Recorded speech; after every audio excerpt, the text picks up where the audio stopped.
favorite fountain styles is an olive jar fountain, and that's what you see right here. This shape is an olive jar, although you don't have to use this shape for the container that you choose, and it can be, any container can be made into this type of fountain as long as it has a glazed exterior like this.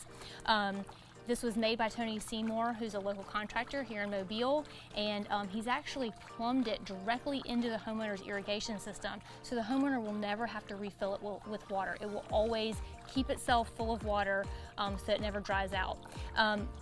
The way that this pump works is there's a reservoir buried underneath the ground, and that's what holds the majority of the water, and then it recycles up here through this tube and then back over the sides. And it just creates that really nice, gentle sound rather than a bigger splashing sound that a 3-tier fountain or other ones might have, which I just like this one better for a small garden area.